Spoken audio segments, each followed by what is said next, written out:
now, our feature presentation.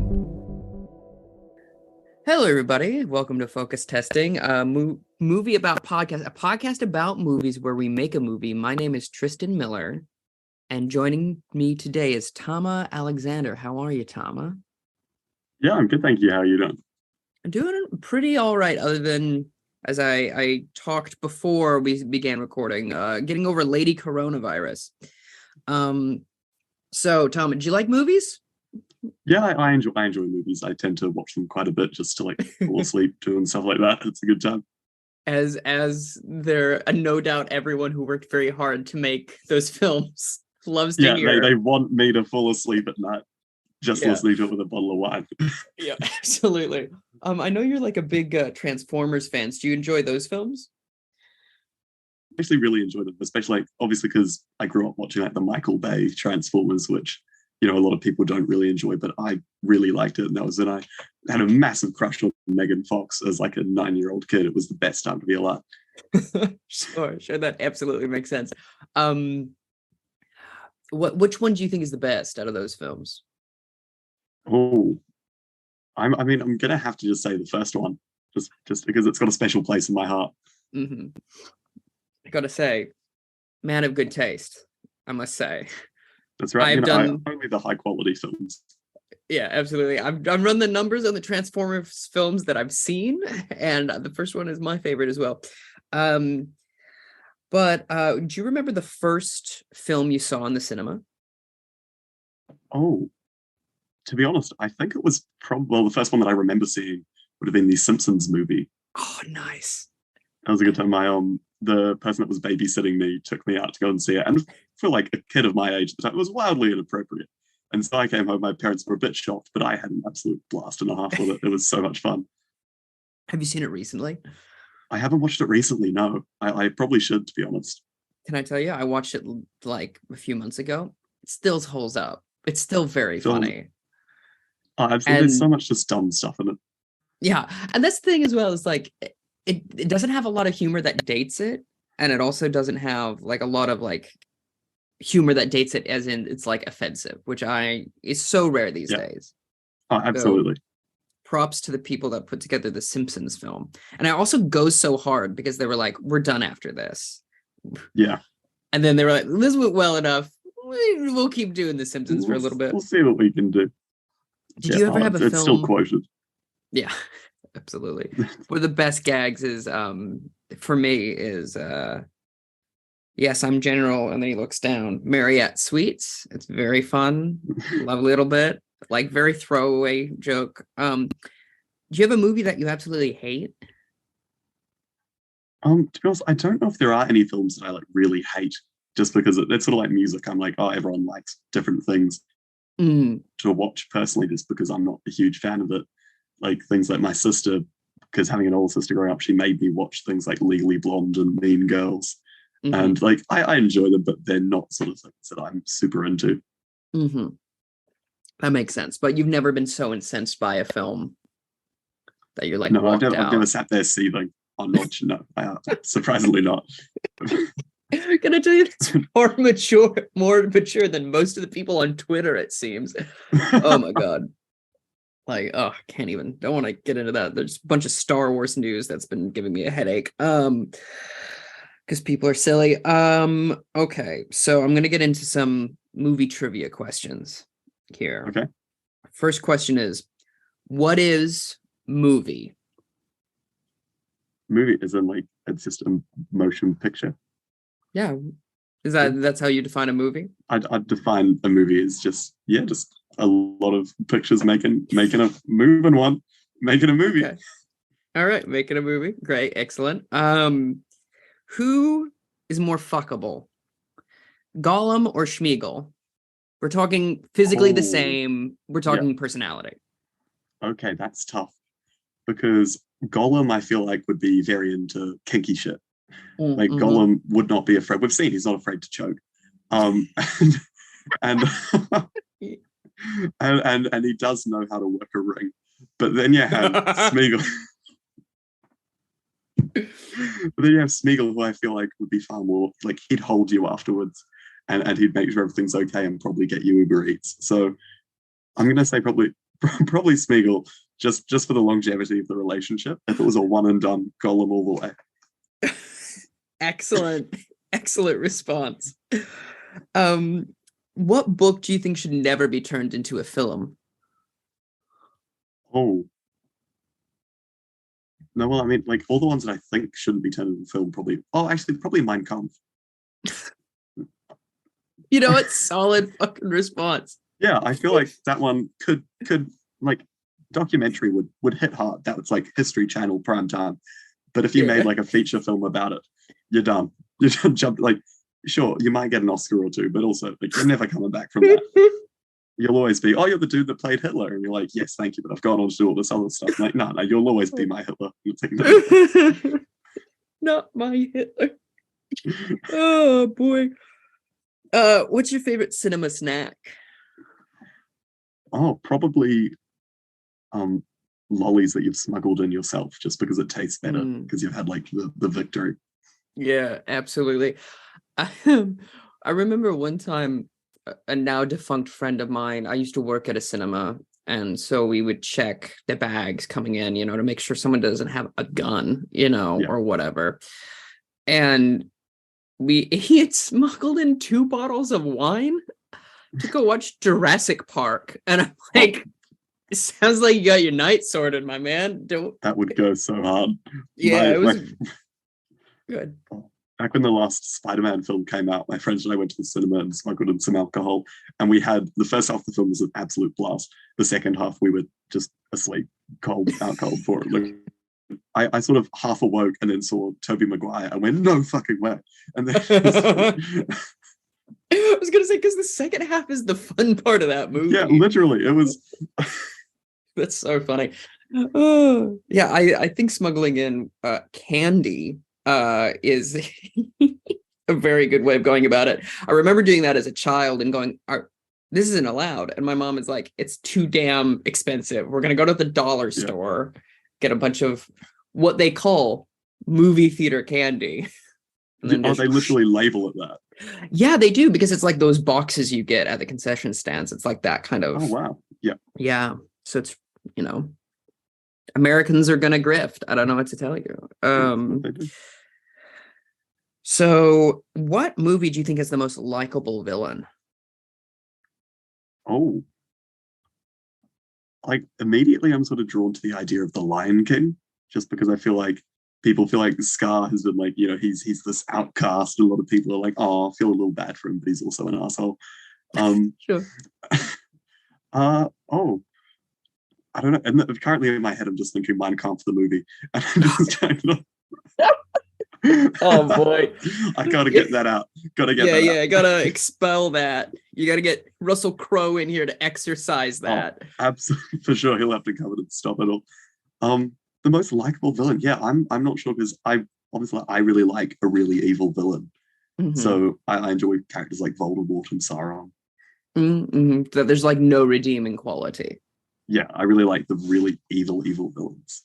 Oh, that makes sense. That is quite fun, I must say, because there is like this trend now where you're like, but this guy, he's kind of like, you get a little sympathy, and they've got to have two sides. Yeah. Whereas like, that's the thing I do love about Star Wars villains as well, with the exception, obviously, of Darth. Like, this is what I mean to say is like, that's why I love Emperor Palpatine, because it's just like, look at this crazy evil guy go. What a wacky little guy. This unmoisturized Jedi is just absolutely whooping ass. Someone please get him some lotion. He's been holding the saber too close to himself. It's just burnt off his skin eventually. I seem to have contracted a sunburn. I'm worried that it might be melanoma. What movie makes you the horniest, Tama? Oh. See, as we were talking about earlier, young Tama would have been the first Transformers because Megan Fox. Yeah. But now, trying so hard not to say Mein Kampf the movie. You gotta get off the Mein Kampf. Every time. I think this is where my day was going. Maybe that makes me. I mean, I'm probably just going to go straight down the line to say something like 50 Shades of Grey. It's a standard film meant to make people horny. That is meant to make people horny. It's the last time we've really had a horny movie as well. Yeah, there haven't been too many films coming out recently with the intention of being horny. Yeah, you kind of fall into it accidentally. Yeah, I mean, it'll get you. Yeah, it'll absolutely get you. What if you had to kill a Marvel character? Which would it be and why? And they're never going to return. You're going to eliminate them forever from the MCU. Gotcha. A Marvel character that I want to eliminate. Yeah. Because I don't know too much about Marvel, and I like all the characters that I already know. And so I'm not up to date, and I don't know who's already dead. But maybe it can be anytime. Yeah, anytime. I'd probably take it back and just say like Hawkeye. Sure. Just because I feel like if he died, it would be something so insignificant. Like it would happen in a post-credits scene for one of their mini-series, and it would be so bad. And like it wouldn't even be a fun death. Like Hawkeye, you'd expect something badass to happen. It would be like he gets food poisoning because he tried living by himself and he cooked chicken well. Yeah, not to be in bad taste, perhaps run over by a snowblower. Yeah, something exciting. Yeah, exactly. Oh God, I do feel for Jeremy Renner. That's a freak accident. Poor guy. But yeah, poor Hawkeye. Hawk Guy is one of my favorite. Anyway, so I have a couple other questions for you. Do you remember what your first character crush was? I mean, I guess you already kind of talked about Megan Fox, eh? Yeah, I guess, she was very influential to my life. Okay. Understandable. Have you seen oh gosh, what's that horror movie? I know I just recently saw it with her in it. Her and Megan Siegfried. Oh God. What is it called? This is so embarrassing. I'm being incredibly. Yeah, I have no clue, to be honest. I had no clue. So you haven't seen it, is what I'm hearing. No, I've not seen a horror film with her in it. Megan Fox. Let me bring it up. It is called Jennifer's Body, of course. Okay. Do you know what it's highly about? Recommend it. If you like, she delivers a fantastic performance. It's a great horror film. Go for it, I say. Brilliant. I'll have to give it a look. Yeah. So I'll substitute that question with another one. Out of all of the Lord of the Rings characters, who has the best hair? Oh, that's okay. So I'm thinking about Galadriel and Legolas immediately. They've got. But I mean, I guess I really like Gimli's hair just because it fits him so well and perfectly. There's so much he can, like, if I was a hairdresser, not that I'm qualified in any way, but I feel like he's the sort of guy they'd walk in and be like, we've got so much to work with. This is amazing. And they'd really like to just style it up, give him something good. Everyone would be coming over. So I think practically it would have to be Gimli has the best hair because he can do a lot with it. But visually, probably either Galadriel or Arwen. Oh, yes. Long, luscious locks you like. And finally, why is Austin Powers so sexy? I think it's just, firstly, his mojo's playing a big role in how it all goes down. But maybe it's just, like the charisma and the unnatural body thrusts really bring it together. It's actually the other day, I think it was like 2 or 3 days ago, my friend and I got stoned and watched Austin Powers too. Nice. That it was such a surreal experience because the whole time I was thinking, damn, maybe I could be an international man of mystery. I have a follow-up question now. Who would you rather date? Shrek or Austin Powers? Okay, well, I feel like Austin Powers, I'd be worried about him all the time. And I'd be a bit concerned that he's going out and having an affair or cheating on me. Whereas Shrek, I feel like would just, he wouldn't want to go and do anything and he'd always be grumpy and mad at me. And that one, both situations, I feel a bit, trapped in said relationship. I think purely just for his experience and what he can bring to the table financially as well, it would have to be Austin Powers. I see. Whereas Shrek, let's be fair, he's kind of a hobo. And he's He does Like, only have that one set of clothes. That one set of clothes. He lives in like a tree stump or whatever in a forest. And honestly, hygiene, come on. He's got I know he's an ogre, but I'm sure, peel back some of those onion layers and he's got a heart of gold. Yeah, for sure. That's fantastic. Excellent. Well answered. So we're getting our pardon me, we're getting our random word. Are you ready? Yeah. This is the backbone on which the entire episode will be built. And it is fuss. Fuss. Fuss.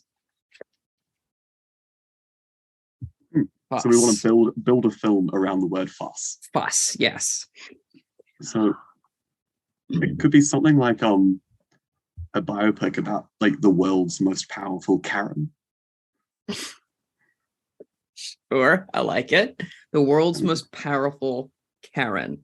So she's making a fuss about everything.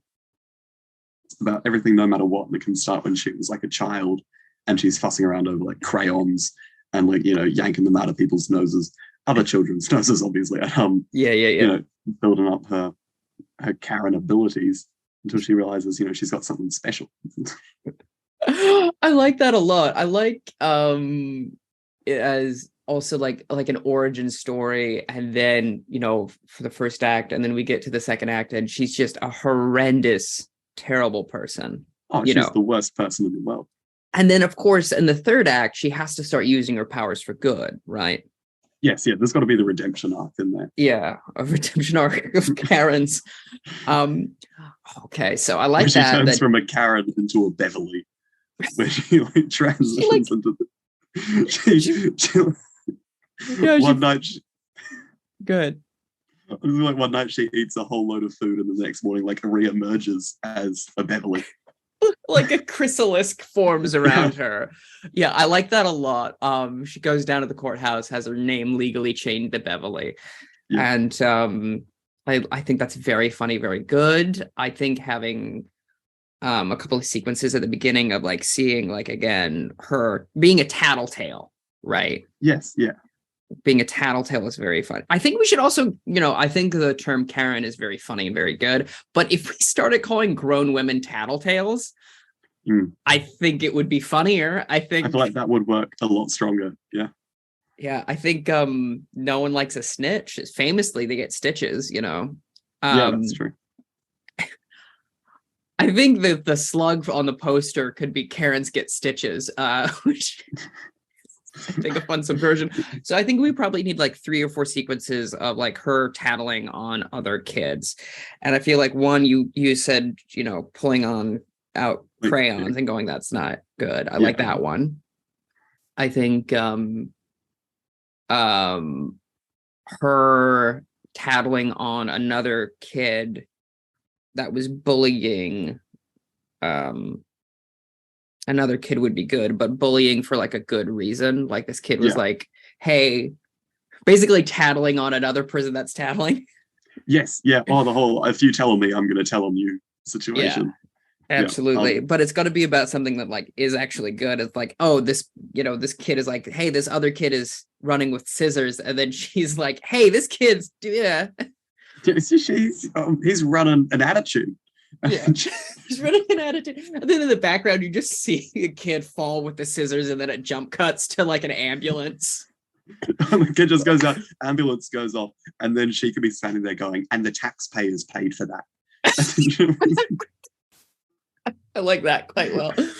I like it also, like, obviously we're here in Aotearoa, New Zealand. I like it being set here as well. Like, it's very small town, right? Yes, everyone knows everyone. They're all talking about, Karen from down the road.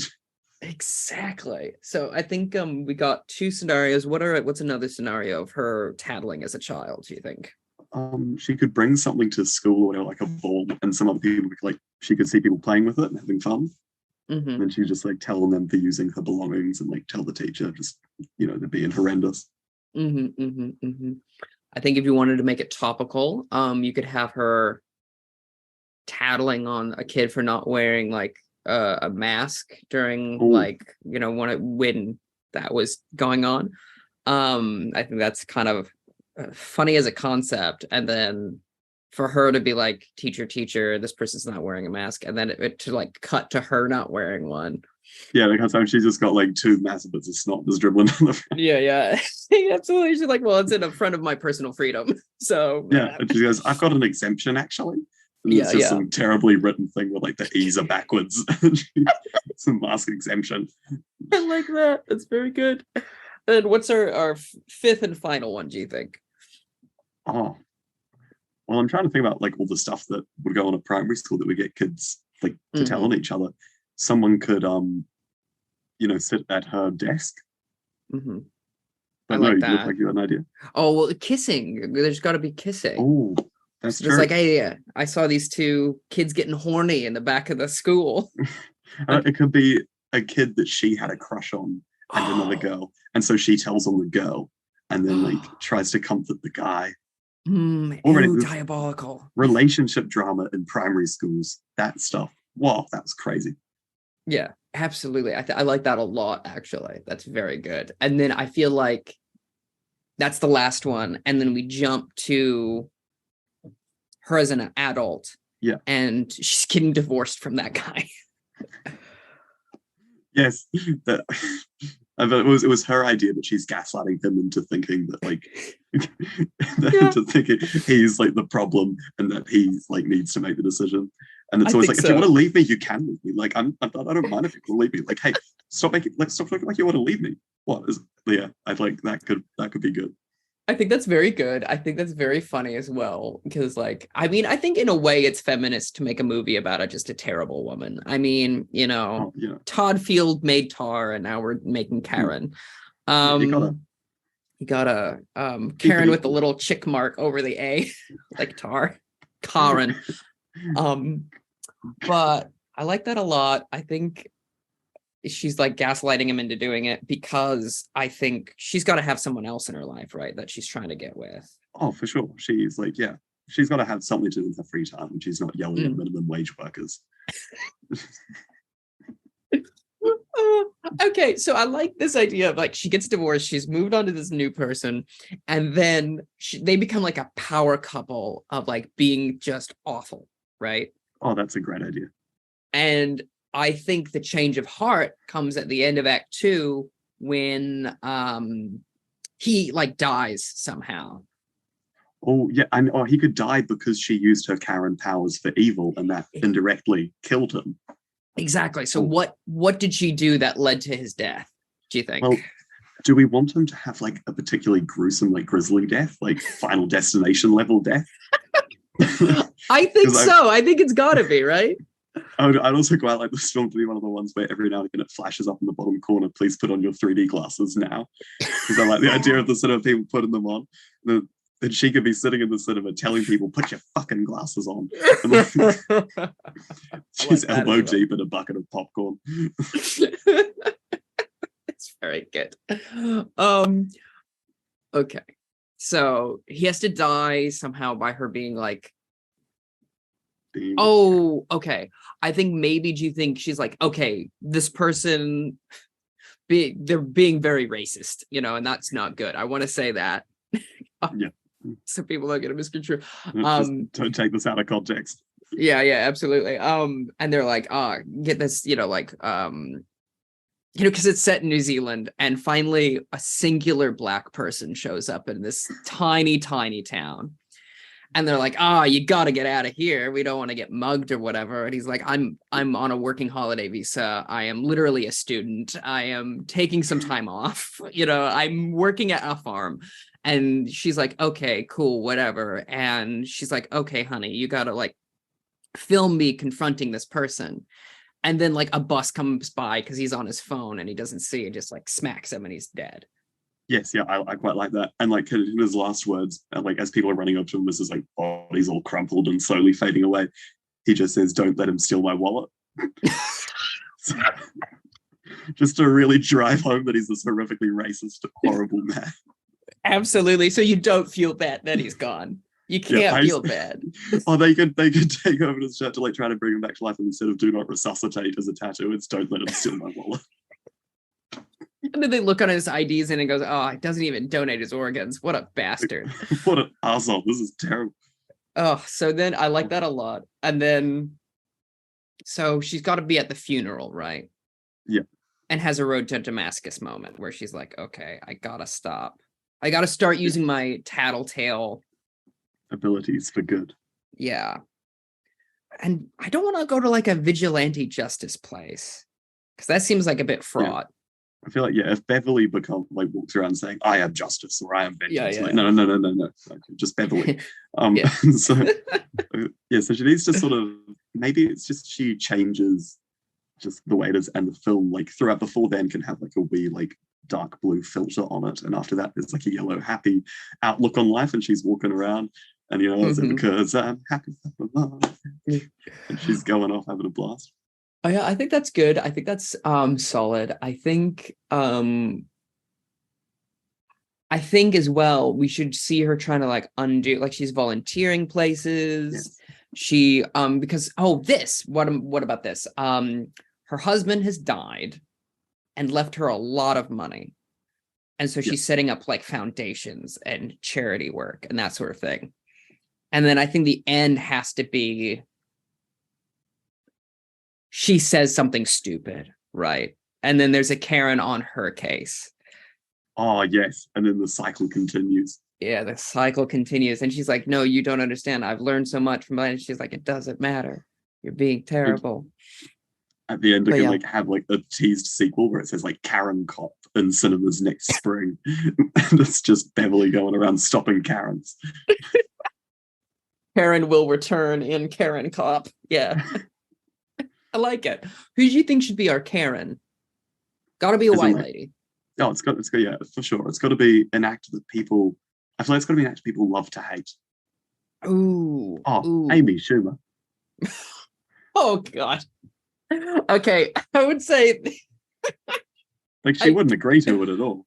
No, she wouldn't agree to it, but that's a great pitch. But it is one of those things as well as I guess, I was going to say we said it in New Zealand. She doesn't have to try to do the accent, but it would be like very funny to watch her like flounder.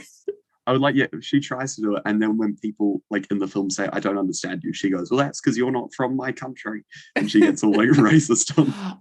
I think that's very good. I think also then that actually adds a level of like an entitled American coming to this small town and trying to tell them what's what, which, God, must be so insufferable. I say as an American who's come to this country. I like that. Who should her first husband be, do you reckon? Oh, so this is the one that gets killed because he's racist?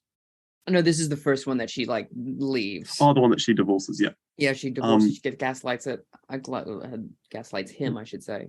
I feel like he needs to be a lovable character. Like he needs to be one that we feel bad for when she divorces him.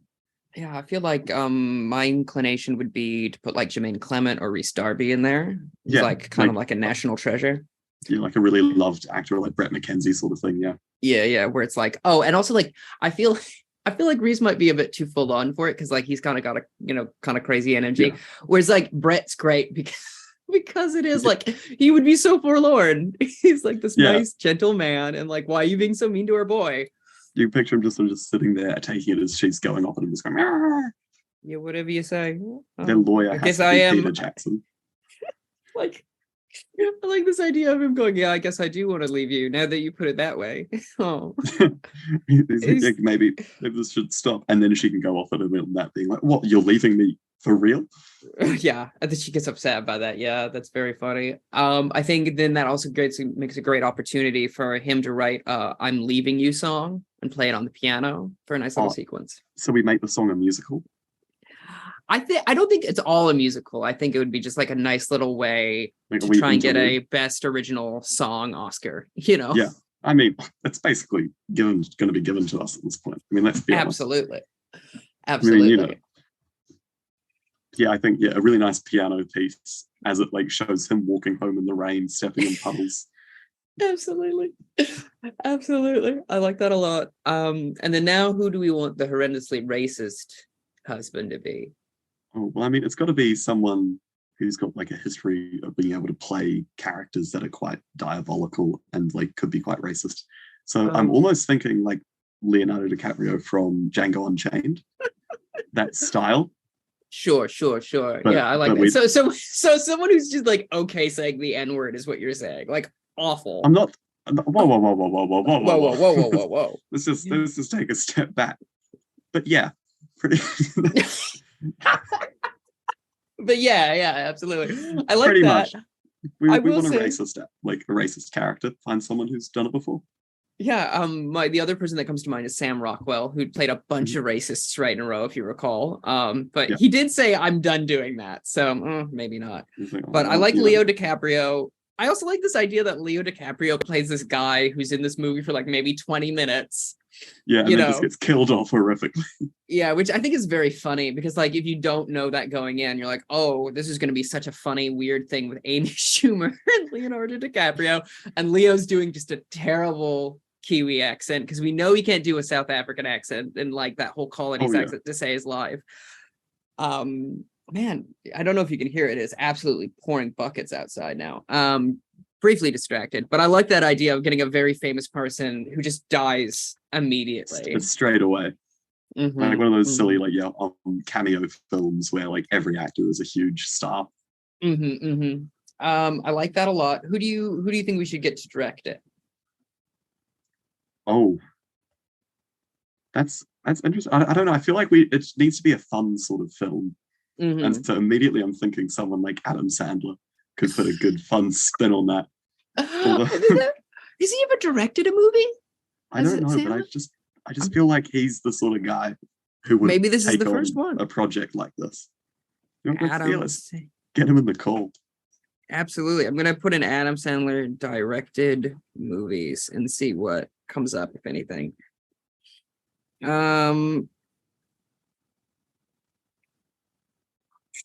Yes, he does.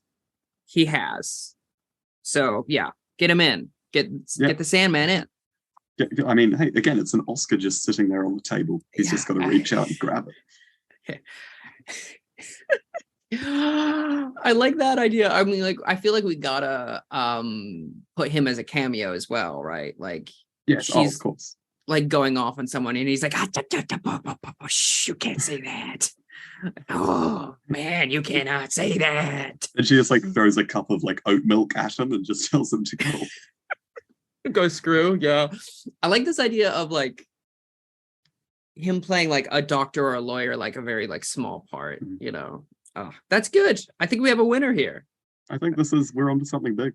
And is this, do you want to keep it called Fuss, or do you want to keep it called, do you want to call it Karen with an exclamation point? What do you want to call it? I feel like it should be one of those ones, you know, sort of like where it's Anchorman, the Legend of Ron Burgundy. Okay. Like where it's got like a tagline that is the title. Oh, yeah. Subtitle. So Fuss, colon. Fuss, the redemption story of an insufferable bitch. I like that. I like Starring that a lot. Amy Schumer. DiCaprio. A film by Adam Sandler, a Happy Gilmore production. Oh, fucking great. A+, no notes. Are you ready for the lightning round, my man? I feel like I'm ready to go. Okay, so Brink is the first. Do you want to go first? Do you want me to go first? You can go first if you like. I'll go first next time. Okay, so Brink is about a man who is put to the edge trying to coach a girls hockey team in the American Midwest. And it's the title says the B is in parentheticals, and then it just says B and then rink, like an ice rink. Very nice. I like it. Thank you. I'm thinking about, there's a kid who grows up and he can only speak in onomatopoeia. Okay, yeah. And to communicate things, he like goes up to cups and taps and he goes brink. And his favorite onomatopoeia is brink. That is such a weird idea, but I like it a lot. That's so good. Oh, what a joy to have a different idea than the other person. The next one is organ. Organ. Okay, so I'm picturing like one of those really like early Peter Jackson films where they're all puppets and it's all pretty weird, like a dark comedy sort of thing.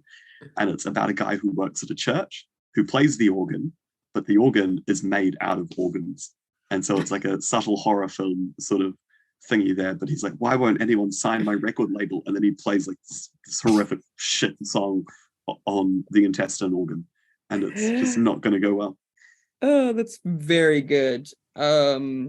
I like that a lot. That's very weird and also kind of where my mind went. So I now have to quick figure out something else. Organ. I think okay, got it. This is about the relationship between Vincent van Gogh and Paul Gauguin. And someone's they're both pursuing the same woman for a romantic relationship. So it's, Vincent or Gauguin. So there we go. Are we rom-com for the artists out there?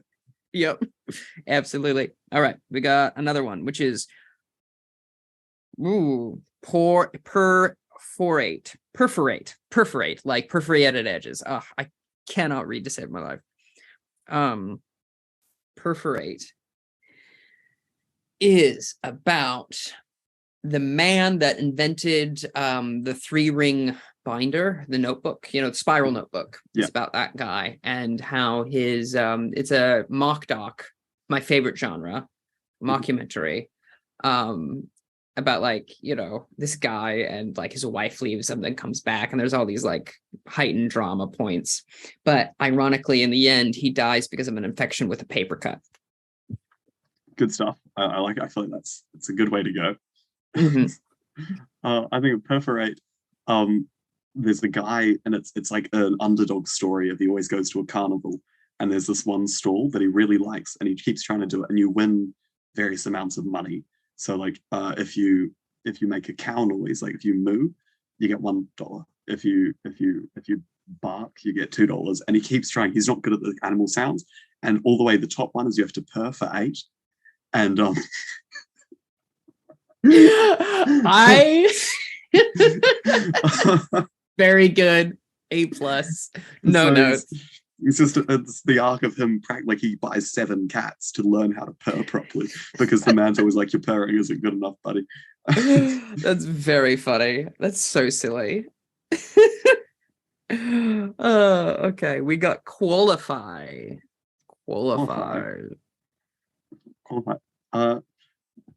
It could be a story of a bunch of like high school students trying to qualify to like get university entrance. Mm-hmm. And it's tough for them because like obviously they'll all have like the different characteristics and stereotypes about high schoolers and like American films especially, and so they're all trying to like qualify to get stuff. But the jockey's trying to qualify for the big team, and they're all trying to like get out there, and the music kid's trying to qualify for the brass band, but then he gets bullied for it, and it's like yeah. Like it's just sort of like a coming of age story. Mm-hmm. I like that a lot.